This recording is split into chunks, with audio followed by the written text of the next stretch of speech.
오늘 하나님이 우리에게 주신 말씀은 에베소서 2장 8절에서 10절 말씀입니다. 괜찮으시다면 우리 자리에 일어나셔서 우리 한 목소리로 세 절밖에 안 되기 때문에 합독해서 한번 같이 읽도록 하겠습니다. 에베소서 2장 8절에서 10절까지의 말씀입니다. 다 같이 읽겠습니다. 시작. 너희는 그 은혜에 의하여 믿음으로 말미암아 구원을 받았으니 이것이 너희에게서 난 것이 아니요 하나님의 선물이라. 행위에서 난 것이 아니니 이는 누구든지 자랑하지 못하게 함이라.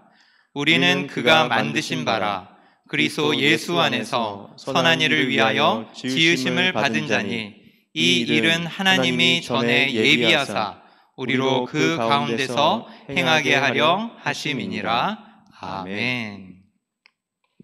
네, 자리에 앉으십시오. 오늘 말씀의 제목은 하나님의 선물이라는 제목입니다. 여러분, 에베소서 말씀을 좀 많이 읽어보셨나요? 성경 일독도 많이 해보시고, 에베소서는 제가 좋아하는 성경 중에 하나입니다. 로마서도 좋아하고 많이 좋아하지만 66권 다 좋아해야 한다고 얘기해야 되겠네요. 그런데 그 중에서 에베소서를 좀 설교도 유독 좀 많이 하는 것 같고 보는 것 같은데, 이 에베소서는 흔히 학자들이 얘기하기를 바울 사상의 왕관이다, 또는 바울 사상의 정수이다, 또는 기독교 신앙의 가장 권위 있는 대요약이다 라고 칭하기도 합니다. 그 이유는 에베소서가 바울 서신에 나타난 주제들을 종합적으로 잘 요약해주고 있고, 또 로마서와 함께 더불어서 매우 기독교 사상의 핵심적인 내용들을 말해주고 있어요. 특히 오늘 본문 말씀만 보면 두 가지 중요한 사항을 이야기해주고 있습니다. 첫 번째는 행위가 아닌 믿음으로 말미암아 우리가 구원을 받았다라는 사실과, 또 그리스도인들은 선한 일을 위하여 그리스도 안에서 하나님의 만드신 새로운 피조물이다라는 이 두 가지 주제를 잘 설명해 주고 있습니다. 그래서 오늘 함께 나눈 말씀을 들어보시면서 이 두 가지에 대해서 잘 생각해 보시면 좋을 것 같아요. 오늘 말씀 방금 읽었지만 2장 8절 말씀을 한 번 더 읽어보고 제가 함께 말씀을 이어갔으면 합니다. 우리 한 목소리로 한 번 더 읽어볼까요? 시작. 너희는 그 은혜에 의하여 믿음으로 말미암아 구원을 받았으니 이것은 너희에게서 난 것이 아니요 하나님의 선물이라. 아멘. 여러분, 2장 8절 말씀 맨 처음에 보면 뭐가 나오나요? 너희는 그 은혜에 의하여 라고 나오죠. 그 은혜, 어떤 은혜일까요? 앞서 설명이 되어 있습니다. 그 은혜로 말미암아서 구원받았는데 그 은혜가 어떤 것이냐 그럴 때 2장 1절부터 이제 쭉 보게 되면은 에베소 2장 5절 말씀에 한번 띄워주시고요. 이렇게 나와 있습니다. 허물로 죽은 우리를 그리스도와 함께 살리셨고 너희는 은혜로 구원을 받은 것이다 라고 나와 있어요. 그럼 어떤 은혜입니까? 다시 말씀드리면 허물로 인하여 죽을 수밖에 없었던 우리가 주 예수 그리스도의 은혜로 구원을 받고 그 주님의 그 크신 사랑과 은혜, 십자가의 구속의 은혜가 바로 그 은혜라는 것이죠. 그래서 우리는 죄악 가운데 있었고 허물로 인하여 죽을 수밖에 없었는데 그 그리스도와 함께 우리를 살려주신 그 은혜를 이야기하고 있지요. 그러면서 무엇으로 구원을 받았는가라고 했을 때 믿음으로 말미암아 구원을 받았다. 아주 중요한 선언이자 선포이지요. 구원은 믿음으로 받는 것이 맞습니다. 그렇죠? 그럼 이 말을 왜 굳이 강조해서 당연한 것 같은데 믿음으로 말미암아 구원을 받는다라고 말씀하셨을까? 여러분, 믿음이란 무엇이라고 생각하십니까? 우리가 잘 아는 것 같고, 또 정말 믿음이라는 것을 또 우리가 또 이해하면서 성경에서 많이 이야기해서 정말 잘 알고 있는 것 같은데, 또 어떤 면에서 보면 믿음이란 무엇일까? 좀 애매모호한, 좀 모호한 부분이 있는 것 같아요. 명확하게 정의를 내리기가 쉽진 않습니다. 성경에는 그래서 믿음을 여러 가지 방식으로 표현합니다. 우리의 이해를 돕기 위해서 요한복음에는 믿음은 아주 중요한 주제 중에 하나인데 불신의 반대말로 사용이 돼요. 그래서 믿음은 온전히 주님을 신뢰하며 맡기는 것이다. 그래서 요동하지 않고 또 주님을 신뢰하지 못하고 못 믿는 것이 아니라 확실한 믿음 가운데 신뢰 가운데 믿는 것이 믿음이다라고 표현을 하고요. 야고보서나 공관복음에서는 믿음을 의심의 반대말로 사용하여서 이야기합니다. 믿음은 확신을 가지고 흔들리지 않는 것이, 의심이 없는, 흔들리지 않는 것이 믿음이다라고 표현하기도 해요. 예를 들어 보면 여러분들 가정을 표현할 때 이렇게 사랑과 평화라고 하면은 어떤 느낌이 듭니까? 제가 따신 밥 먹고 잘 지낼 것 같은 생각이 드시죠? 가정 안에서 사랑과 또 평화로운 화목한 가정을 떠올리게 되는데, 만약에 가정을 표현할 때 사랑과 전쟁이라고 표현하면 여러분들도 잘 아시는 그런 프로그램처럼 막장 드라마나 아니면 애증의 관계로 수도 없이 싸우는 그런 관계를 떠올리실 수도 있을 것 같아요. 이와 같이 사랑을 표현하는 데 있어서 사랑이 어떤 기능을 하고 또 어떻게 표현되느냐에 따라서 두 가지의 단어나 아니면 표현들을 대조하여서 표현할 수가 있을 것 같아요. 히브리서 11장에는 여러분들이 잘 아시다시피 믿음장이라고 하는데, 본문을 통해서 어떠한 것을 강조하고 있습니까? 믿음이란 보이는 현상, 주어진 상황에 매몰되어서 그것만을 바라보는 것이 아니라 그 현상을 뛰어넘어서 믿음의 눈으로 하나님의 언약의 약속의 말씀을 의지하고 그것을 믿고 신뢰하며 나아가는 것을 믿음이라고 표현하고 있죠. 그렇기 때문에 또 현상의 그런 일들, 그것이 믿음이 아니라, 그것을 바라보는 것이 아니라 그 뛰어넘어에 있는 하나님의 섭리와 계획을 발견해야 된다는 것을 믿음으로 표현하고 있는 것이죠. 그래서 이러한 많은 믿음에 관한 구절들을 보면서 잘 좀 이해가 안 되는 부분이나 아니면 우리는 믿음에 대한 오해들도 또한 발생하게 되는 것 같아요.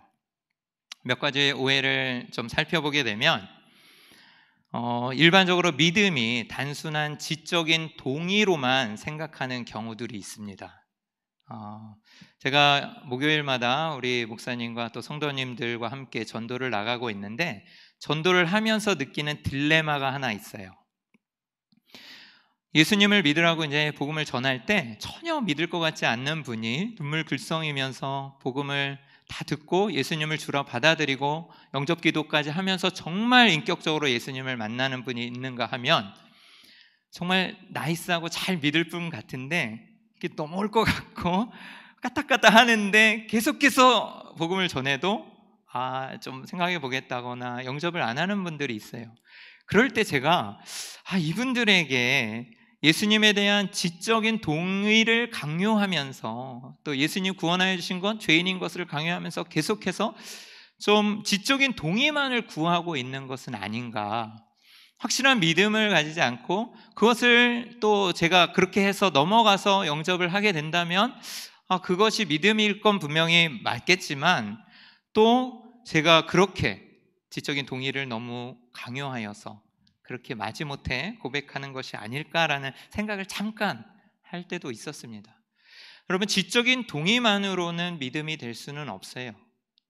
성경에 나와 있듯이 사탄도 하나님의 아들이신 그분을 알고 지적인 동의를 하였지만 그에게는 믿음이 없었죠. 그리고 또한 우리 삶 가운데 어떠한 진짜 확신 가운데 주를 우리의 삶의 주인이라고 고백하면서 그분을 따라 일평생 따르기로 고백하며 회심의 그런 마음이 없이 단순히 지적인 동의만으로 하나님의 아들인 줄 알겠어? 그리고 그분을 믿으면 천국 가겠네? 라는 그런 지적인 동의만으로는 좀 부족한 것 같아요.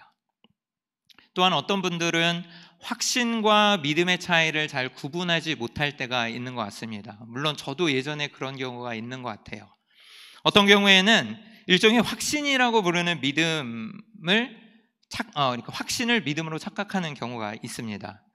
믿음이란 반드시 그렇게 될 것이라고 믿는 그 확신을 믿음으로 이해한다라는 것이죠. 물론 그런 확신을 통하여서 하나님은 믿음을 주시기도 하지만 이 확신은 엄밀히 말하자면 하나님에 대한 신뢰가 아니라 자신에 대한 신뢰 혹은 자기 믿음 혹은 자기 기만이 될 수도 있을 것이에요. 좀 창피한 말이지만 제가 대학교에 떨어지고 재수를 했습니다. 그런데 대학교를 준비하면서 원서를 넣고 지원했을 때 전 기도 정말 열심히 했어요. 그리고 또 하나님께서 저를 대학에 붙여주실 줄 알고 확신 가운데 기도했습니다. 그리고 또 말씀으로도 확신하고 정말 제가 합격할 것 같았어요. 그리고 막 기도하는 가운데 또 약간 의심이 들거나 확신이 들지 않을 때는 더 열심히 확신을 가지면서 아멘하면서 의심막이 물러갈지어다 그러면서 열심히 기도하고 확신 가운데 나아갔다고 생각했어요. 그게 믿음인 줄 알았습니다. 그렇지만 결론적으로 떨어졌고 대학은 실력으로 가는 거예요. 하나님의 도우심도 있죠. 그렇지만 그 확신 가운데 내가 대학을 들어가고 싶은 저의 그 자기 확신에 대한 신뢰, 그런 것들을 인하여서 그것이 믿음이 될 수는 없는 것이에요. 신대원에서도 많이 나타납니다. 한 예쁜 자매들이 몇 명 없는데, 신대원 다 남자밭이에요. 그런데 홍일점들이 몇 있는데 그 자매를 위해서 어떤 한 전사님들이 막 기도를 열심히 하고 그 다음에 그 자매님한테 한마디도 안 해서 바로 가서 자기 확신 가운데 자매님, 하나님이 응답을 주셨습니다. 오늘부터 저하고 사귀셔야 됩니다. 그러면 너무 황당할 것 같아요. 그렇죠? 그 의심이 들 때마다 또 새벽에서 정말 열심히 기도해요. 무릎 꿇고 앞에 단상에서 주여 그 자매를 주시옵소서 이러면서. 그런데 여러분, 그런 확신과 믿음은 좀 틀려요. 잘 구분해야 된다라는 것이죠. 그렇다면 오늘 본문에서 이 믿음을 바울은 어떻게 표현하고 또 어떻게 이해하고 있을까요? 사도 바울이 기록한 로마서나 오늘 에베소서 본문에서는 이 믿음의 반대말로 행위를 이야기하면서 서로 대조해서 나타내고 있습니다. 그러니까 믿음의 반대되는 행위를 강조하는 것이고 또 행위의 반대는 믿음이다라고 이야기하는 것이죠. 그래서 이 본문에 대해서 많은 이야기들이 있고 또 오해하는 부분들이 있을 수 있어요. 다시 말씀드리면 바울은 믿음으로 말미암아 구원을 받게 된다. 그런데 그것이 바로 하나님의 선물이다라고 이야기하고 있습니다. 그래서 오늘 읽은 이 에베소 2장 8절 말씀 말미에 보면은 이것은 너희에게서 난 것이 아니요 하나님의 선물이다라고 이야기하고 있는 것이에요. 왜 바울은 이 구원의 감격과 기쁨을, 이 구원을 하나님의 선물로 표현하고 있습니까? 그럼 잘 아시죠? 앞에 나와 있어요. 이것은 너희에게서 난 것이 아니다라는 것을 말하고 싶은 것이에요. 여러분 선물 좀 받아보신 적이 있으신가요? 있으시죠? 만약에 한 번도 선물 받아보신 적이 없으신 분 있으면 조용히 손 드세요. 제가 한번 선물해 드리도록 하겠습니다. 좋은 건 아니더라도 선물을 받으면 기분이 참 좋죠. 행복해요. 왜 그럽니까? 공짜여서, 거저 받은 거니까. 제가 연애를 할 때 아내한테 백화점에 가서 이제 직장 생활을 할 때인데 월급을 딱 받아서 큰 마음을 먹고 옷을 한번 사줬어요. 예. 그래서 저는 나름 되게 뿌듯했습니다. 그런데 딱 한 번 입고선 다음부터 안 입더라고요. 그 옷이 마음에 안 든 거예요. 예, 취향이 확실합니다. 예. 근데 그 선물도 그 주는 사람의 취향이나 아니면 마음에 들게끔 줘야 된다지만 여러분들이 받아본 선물 중에 가장 행복하고 큰 선물이 있다면 그것이 의미가 있는 것이든 비싼 것이든 그런 선물이겠지만 여러분은 이미 선물을 받아보신 적이 없는 분이 없어요. 제가 드릴 필요가 없습니다. 그것은 벌써 하나님께서 주신 구원의 선물을 예수 그리스도 그 자신을 여러분들에게 내어주신 그 하나님의 놀라운 선물을 받으신 분들이에요. 아멘. 선물이라고 표현한 것은요, 첫 번째, 선물은 아무런 대가가 없이 주어지는 것이기 때문입니다. 그렇다고 하나님이 우리에게 아무런 대가 없이 주신 선물이기 때문에 그것이 값어치가 없느냐? 그렇진 않지요. 무엇보다도 셀 수 없는 정말 값어치 있는 그 구원의 선물을 우리에게 값없이 주셨습니다. 그리고 또한 선물에는요, 두 번째 의미가 있는 것 같아요. 제가 생각하기엔 그 선물을 생각하고 볼 때마다 그 선물에 준 대상을 떠올리게 됩니다. 제가 미국 유학길에 오르기 전에 이제 사역하던 교회에서 이제 어린이부 전도사로 섬겼는데 한 선생님 자매가 있었어요. 청년 자매인데 그 자매가 이제 제가 미국에 유학 간다고 하니까 선물을 준비해 줬는데 이 장갑을 하나, 이렇게 털로 되어 있는 장갑을 하나 선물을 해 줬습니다. 그래서 이제 그때 제가 처음 유학 간 데가 곳이 켄터키이기 때문에 겨울이었어요. 그래서 이제 추운데 그때도 이제 제가 올 때 겨울이기 때문에 장갑을 선물해 줘서 떠보니까 정말 푹신푹신 부드럽고 되게 따뜻하더라고요. 그 장갑을 선물로 받아서 이제 잘 꼈습니다. 그리고 아이들하고 눈싸움도 하고 추운데 이렇게 장갑을 잘 꼈는데 이제 몇 해 끼다 보니까 장갑이 좀 낡아서 이제 헤어져서 구멍이 난 거예요. 그래서 이제 더 이상 밖에 외출용으로는 못 쓰고 집에서 쓰면서 제가 뭐 작업을 하거나 청소를 하거나 이럴 때 그 장갑을 끼게 되었습니다. 그런데 처음에 겨울에 와서 아이들 눈싸움 할 때도 그랬고 또 장갑을 끼면 다니면서도 그 장갑을 볼 때마다 이 선물을 해준 그 자매가 참 고마운 거예요. 그러면서 기도를 하게 되고 또 계속해서 그 장갑을 끼다 보니까 청소할 때나 아니면 작업할 때도 이 장갑 누가 준 거지 하면서 잊지를 않게 되더라고요. 그러면서 감사한 마음을 계속 갖게 되고 떠올리게 되고 기도하게 되는 것이죠. 여러분, 하나님이 우리에게 구원의 기쁨을 주시고 또 구원을 선물로 주셨을 때 그 선물을 받은 것에서 그치는 것이 아니라 그 구원의 감격 속에서 살아갈 때 그 하나님의 선물인 구원이 누구에게 왔는지를 우리가 깨달으면서 날마다 감사하고 또 그 구원의 기쁨과 감격 속에서 구원의 선물을 주신 하나님께 영광을 돌리며 기뻐해야 한다라는 것이에요. 그래야지만 우리가 교만해지지 않습니다. 여러분, 은사도 하나님의 선물이고 여러 가지 우리의 모든 삶에서 부유하건 가난하건 하나님께 허락하신 모든 것이 하나님의 선물인데 우리는 단지 청지기와 같이 이 땅에서 그것을 지키고 하나님께 영광 돌리며 살아가는데 그것을 잊게 된다면 하나님의 그 달란트를 주신 또 우리에게 주신 은혜를 잊게 된다면 주신 분을 잊게 된다면 우리는 감사할 수 없을 것이에요. 그리고 또 정말 그 하나님의 선물을 잊게 되면서 나아갈 수 있다라는 것이죠. 바울은 그래서 구원을 이러한 속성을 통해서 하나님의 은혜에 의하여 값없이 주어진 하나님의 선물이라고 표현하는 것입니다. 그리고 또 한 가지, 이 유대인들이 하나님께 주어진 그 값없이 주어진 정말 귀한 선물이 자신의 행위로 자신이 받을 만한 조건이 있는 사람이거나 아니면 아브라함의 혈통에 있는 선택받은 백성이기 때문에 자신이 구원을 이룰 수 있다라고 생각을 했던 것이에요. 그래서 이같이 성경에서 믿음이라는 단어도 여러 가지 측면으로 이해되고 다양하게 다루어지는 것 같습니다. 그런데 오늘 본문에서 맥락을 보게 되면 구원이 단지 하나님의 선물이기에 그 구원을 가능하게 만드는 것이지만 또 은혜와 믿음 역시 그 은혜에 의하여 믿음으로 말미암아 구원을 받았다라 했잖아요. 그럼 맥락을 보면 구원이 하나님의 선물이지만 결국 그 은혜요 믿음도 다 하나님의 선물이다라고 이야기할 수가 있을 것이에요. 그렇게 이해하는 것이 보편적일 것입니다. 믿음도 하나님이 주시는 선물이지요.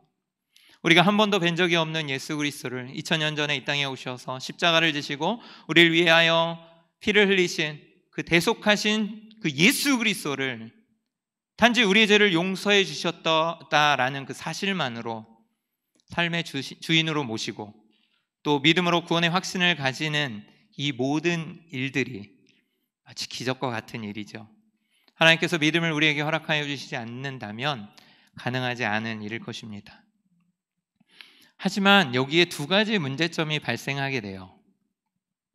첫 번째는 만일 믿음이 하나님의 선물이라면 그냥 값없이 주어지는 것이라면 구원이 행위에서 난 것이 아니니까 우리는 아무것도 할 것이 없다라고 생각하는 경우입니다.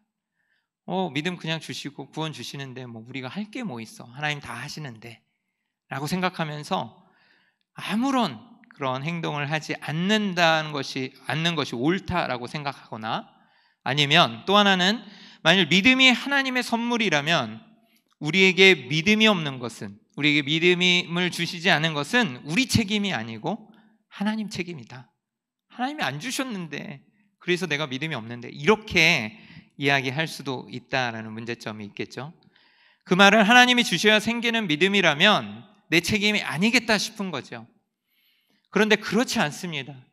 여러분, 그냥 하나님께서 주신다라고 하고 값없는 하나님의 선물이라고 해서 우리의 또한 어떤 액션과 아니면 우리가 하나님 앞에서 믿음으로 나아가는 고백들이 쓸모없는 것이 아니에요.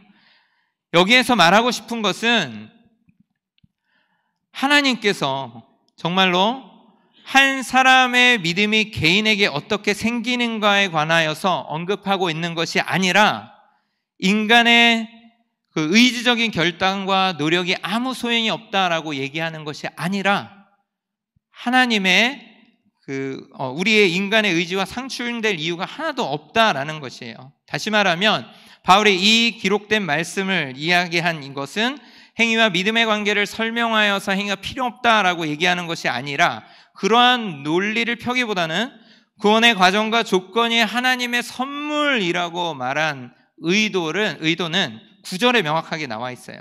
제가 말씀드린 것처럼 행위에 난 것이 아닌 이는 누구든지 자랑하지 못하게 함이니라 라고 얘기합니다. 즉 다시 말하면 그 구원을 값없이 주어진 그것을 자랑하고 또 나의 어떠한 그런 행위로 이루어낸 것처럼 여기고 또 뽐내는 그 유대인들을 향하여서 행위가 아닌 믿음이라고 이야기하는 것입니다.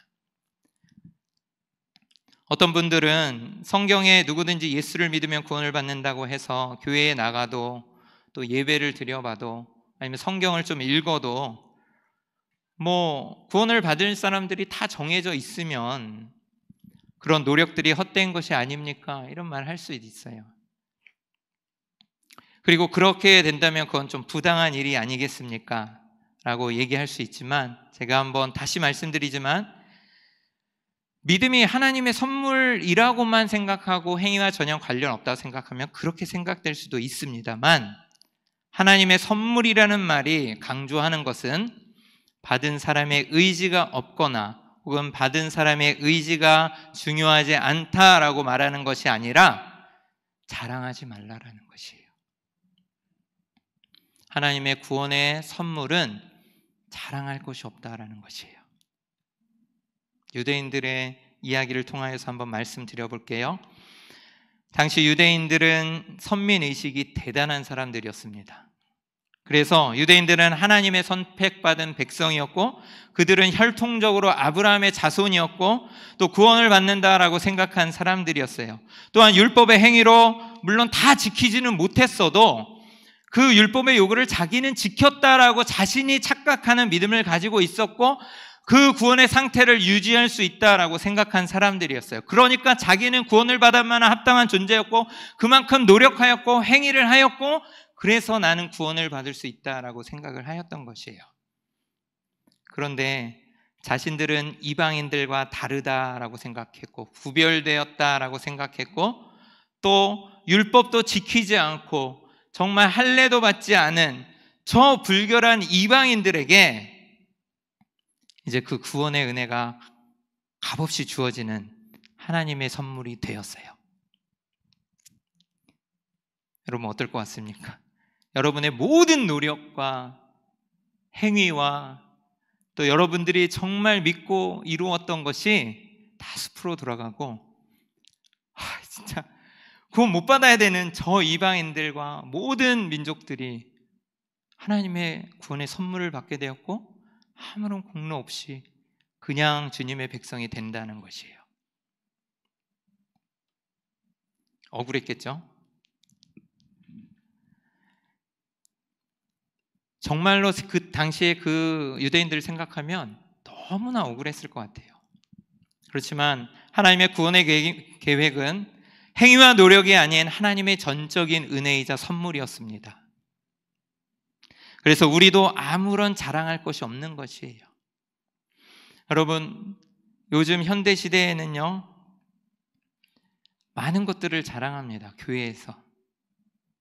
우리 신앙생활 50년 해왔다고 난 모태신앙이라고, 그리고 교회에서 이만큼 봉사한다고, 또 교회들이 많은 구제와 여러 가지 일들을 해왔다고 정말 좋은 일들을 했어요. 그렇지만 그것들을 우리가 자랑할 이유가 없는 것은 우리에게 값없이 주어진 하나님의 선물이기 때문인 것이에요.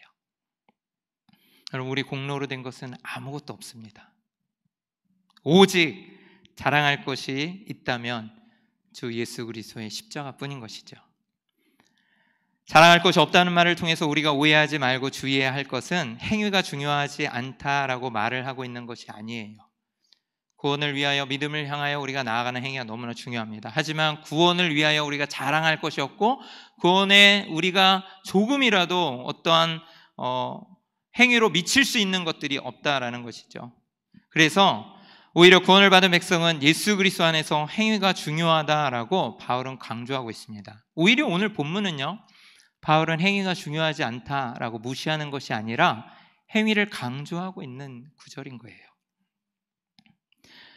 그래서 야고보서에도 행함이 없는 믿음은 죽은 믿음이다라고 동일하게 강조하고 있습니다. 오늘날 교회가 구원의 은혜를 너무 피상적으로 이야기하고 있다는 것도 문제이지만 구원의 은혜를 받은 성도들이 이제 어떻게 살아가야 하는지를 관하여서 침묵하고 행위가 아닌데 그 당연히 따라오는 삶을 이야기하지 않고 너무나 침묵으로 일관하고 있다는 그런 문제가 저는 있다고 생각합니다. 그럼 오늘 마지막 구절이에요. 그렇다면 이 구원의 은혜를 입은 우리는 어떻게 살아가야 할까요? 에베소 2장 10절 말씀을 우리 한 목소리로 한번 읽도록 하겠습니다. 시작. 우리는 그가 만드신 바라 그리스도 예수 안에서 선한 일을 위하여 지으심을 받은 자니 이 일은 하나님이 전에 예비하사 우리로 그 가운데서 행하게 하려 하심이니라. 아멘. 여러분, 2장 10절 맨 마지막에 뭐가 나옵니까? 행하게 하려 하심이라. 행위에서 난 것이 아니고 하나님의 선물이라 그래서 행위를 무시하는 것처럼 혹은 필요 없는 것처럼 이야기하였지만 그것이 아니라 행함이 중요하고 행위가 있어야 된다라는 것을 이야기하는 것이에요. 그런데 어떻게 이 행함을 하여야 하는 것인가가 중요한 문제인 거죠.